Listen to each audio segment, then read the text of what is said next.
Welcome, and this is your reading. Be open-minded po, hindi po halos lahat makaresonate. Kaya piliin nyo na lamang. And thank you nga po pala sa mga bumabalik. Okay, maraming pong salamat. Give me the message for Taurus. Meron ka ditong Neptune. Give me the message.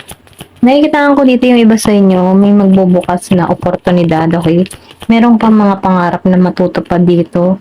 Kumbaga, no, nagkaroon ka dito ng problema, pero yun ay temporary lang. Then, nakikitaan ko rin dito, protektado ka, okay? Kumbaga, meron ka ditong protection or pwede rin sabihin, grounded ka, okay? Ito lang yung nakikita ko. Yung iba sa inyo, nakikitaan ko dito, no, na nasa healing process. Okay, meron ditong mga lihim or pwede rin sabihin, meron ditong sikreto. Meron ditong pumapaloob na sikreto. Kumbaga, hindi pa binubulgar para sa'yo. Okay, ito lang yung nafe-feel ko. Meron pa ditong lihim. Kumbaga, naka-cover pa to. House 12. So, nakikita ko rin dito, no? Yung iba sa inyo, kung meron ka man ditong hinihiling, ano, matutupad mo to. Kumbaga, meron ditong pagtaas na parating sa'yo. And then, nakikitaan ko rin dito, marami kang sacrifice na ginawa. Okay? Meron ditong tao na, kumbaga, no, nagkakaroon ka dito ng pangunawa sa mga nagaganap or nagiging aware ka sa mga sinasabi mo, sa mga kinikilos mo. Nafe-feel ko dito yung pagiging mong maingat, okay? And then nakikitaan ko rin dito, merong paglaya. May paglaya. Yung iba sa inyo, no, maybe pinalalaya mo na yung sarili mo sa mahirap na sitwasyon. Kumbaga, hinahanapan mo to ng magandang idea. Kumbaga, nafe-feel ko dito yung iba sa inyo nagkakaroon ng spiritual development dito. And then, nakikita ko rin dito, no, meron ditong patungo. Ito lang yung nakikita ko. Meron akong nakikita ditong patungo. Meron ditong abundance na patungo sa'yo, yung iba sa inyo. And then, nakikita ko rin dito, no, na dalawang lumabas. Meron ditong hiwaga dun sa iba na nagaganap, okay? Or pwede rin sabihin na may pagka-misteryoso or misteryosa ka, okay? Meron ditong abundance na parating. Meron din ako nakikita dito na kung ikaw man ay merong ginawa or merong nakagawa sa iyo ng masama, ano, meron ditong parating na karma, good karma or bad karma, depende sa ginagawa mo, okay? Ito lang yung nakikita ko. Give me the message. So, meron ka dito na Taurus. Okay, Taurus yung binabasahan natin, lumabas ng Taurus. So, ang gusto mo lang dito ay maging masaya. Ito lang yung nakikita ko. Ikaw ay nagtitiwala. Okay? Kumbaga, nagiging kang patient sa mga nagaganap sa'yo, no? Hindi ka basta-basta tumitirada. Okay? I mean, sa tumitirada, no? Yung bang tipo na once na meron kang ginugusto, nagiging kang mabagal, pero sigurado. Ganon yung energy mo, no? So, nabibig ko rin dito, no, may pagka-sensitive ka. Pero ganun pa man, yung pagiging mong sensitive, yun yung angat mo sa iba. Kasi, naiiwas mo yung sarili mo kasi nararamdaman mo yung presensya ng tao. Once na are ay masama o mabuti, okay? Kumbaga, nababasa mo. Ito lang yung napipil ko. And then, nakikita ko rin dito yung pagiging mong patient, okay, sa mga gusto mong mangyari. Hindi ka nagmamadali at nagtitiwala ka sa process. Ito lang yung nakikita ko. Meron ditong happiness or pwede rin sabihin meron ka dito yung bang tipo na masyado mong pinoprotektahan yung puso mo. Okay, maybe meron kang nangyari in the past na sobrang pain kaya masyado kang grounded. Ito lang yung nakikita ko. Pero ganun pa man, ano, nafe-feel ko dito na meron kang gustong mangyari. Give me the message. Ano pa yung mensahe?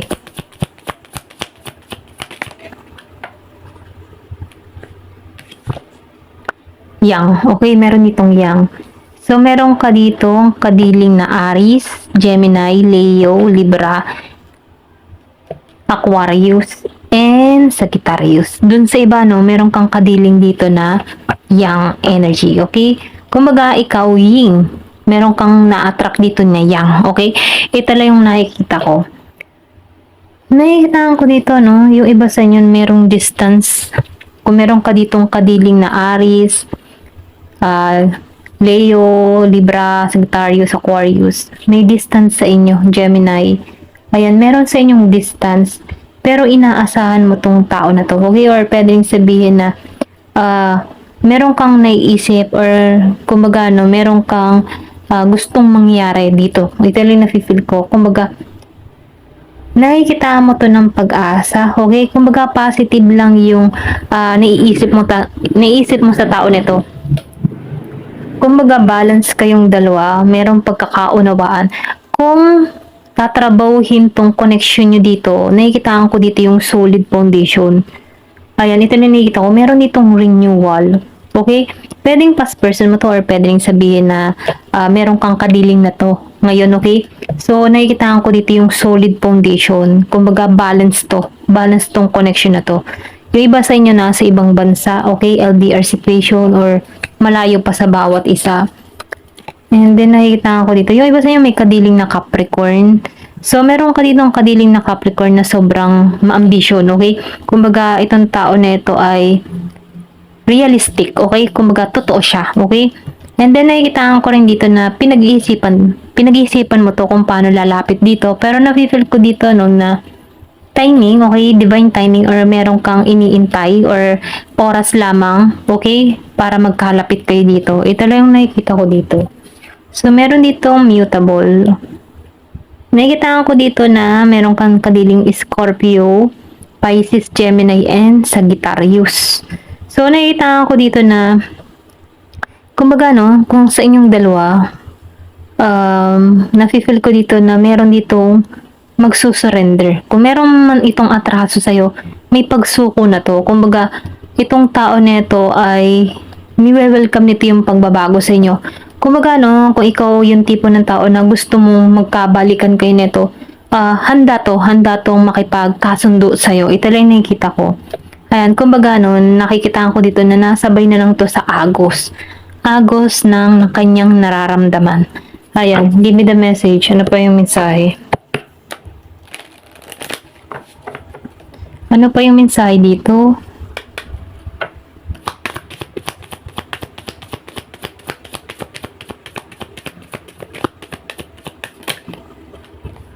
Meron ditong passion. So, meron kang balita.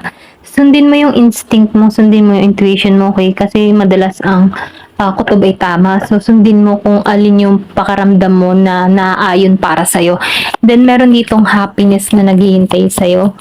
Ayan, kumbaga, meron dito passion and meron ako na-feel ditong good news, okay? So, meron ditong mysticism. So, yung sinabi ko kanina, no, masyado kang misteryoso o misteryoso, may pagkaganon ka. Okay? Ito lang na-feel ko. Kumbaga, masyado kang seryoso or hindi ka mabasa kung ano yung tinatakbo ng isip mo. Ayan. Give me the message. Meron ditong wisdom. So, nakikita ko dito yung karunungan mo, okay? Marami kang kaalaman, kumbaga, matalino ka. Kumbaga, once na nakakausap ka dito, merong nabibigay, or yung bang, once na nakakausap ka ng tao, nagkakaroon to ng karunungan sa'yo, no? Kasi full of wisdom ka dito eh. Marami kang idea na pumapasok sa isipan mo. Kumbaga, hindi ka madaling mawala ng pag-asa, lumalaban ka, kahit masama yung sitwasyon na kinakaharap mo, gumagawa ka ng paraan para maalisan to ng maayos. Ganon, ito lang yung nakikita ko. And then yung iba sa inyo, no, nakikitaan ko dito na may gabay, ginagabayan ka in the right path. Kung nakakaramdam ka ng mga kung ano-ano, no, feeling mo merong negatibo, minumungkahi ka dito mag-insenso. Dun sa iba, no, kasi pwede rin itong mysticism, may gumagawang hindi maganda, kaya mag-insenso ka dito, okay?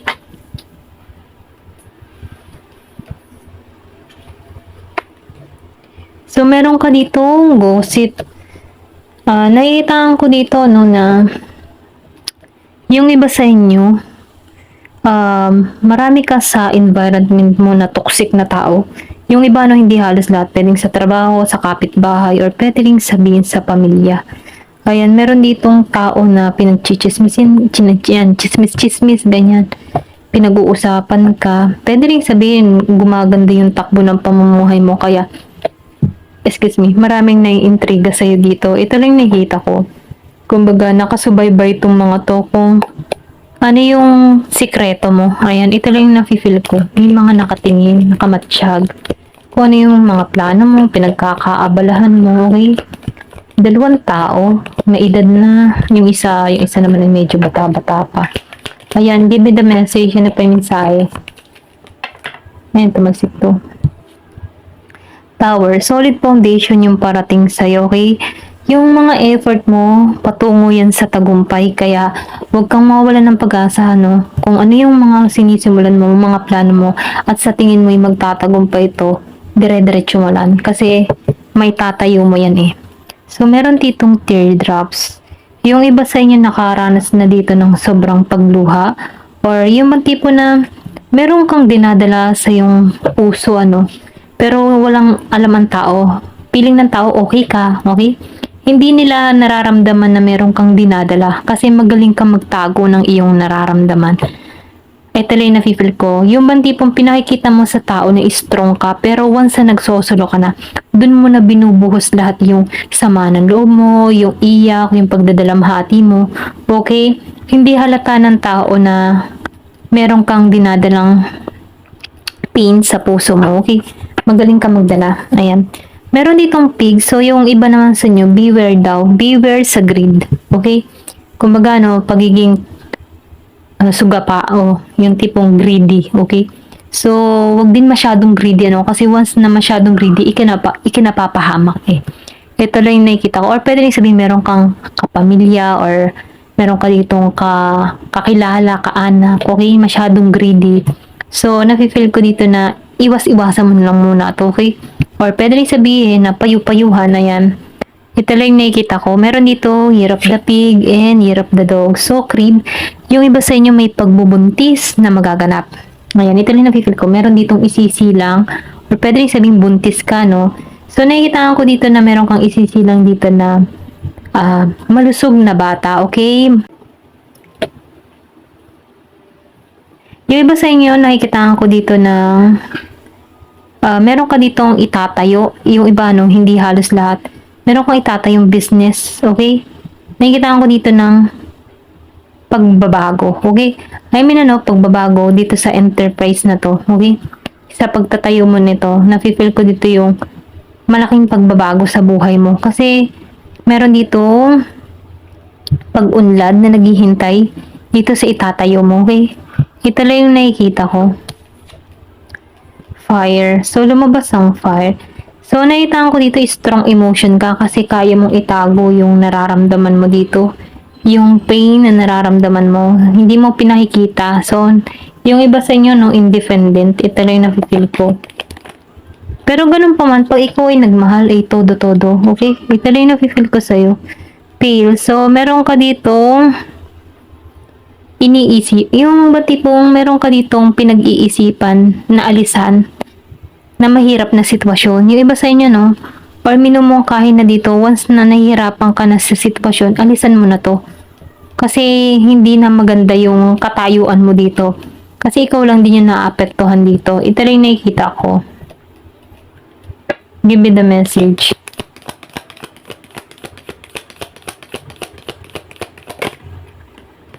So, meron ditong cat. Yung iba sa inyo, meron kang kadiling na merong dalawang mukha, ano? Pwedeng katrabaho, kapamilya, kaibigan, or pwedeng kapartner, no? Meron tong mga nililihim. Ito lang yung nafe-feel ko. Yung iba sa inyo, pwedeng katrabaho or kaibigan. Meron tong dalawang mukha na kung saan, ano, tingin mo dito napakabait pero meron tong ginagawang hindi maganda. Kasi meron ditong gossip. So, pwedeng pinagchichismisan ka ng lihim, ganun. Give me the message. Ano yung mensahe? So, pinag-iingat ka na lang dito na huwag ka masyadong kwento-kwento ng information mo kung ano man yung nangyayari sa iyo, okay? Meron ditong ram. So, nakikita ko dito meron kang kadiling dito na agresibo, matigas ang ulo, okay? I think Aries, kung meron ka mang kadiling na Aries, ano, siya yung tipo ng tao na agresibo, matigas ang ulo. So, meron ditong mangyayari ngayong June, okay? Meron ditong happiness na parating sa iba. So, good luck, okay? Good luck tong parating hanggang katapusan ng Hunyo. Ayan. Give me the message. Ano pa yung mensahe? Last po.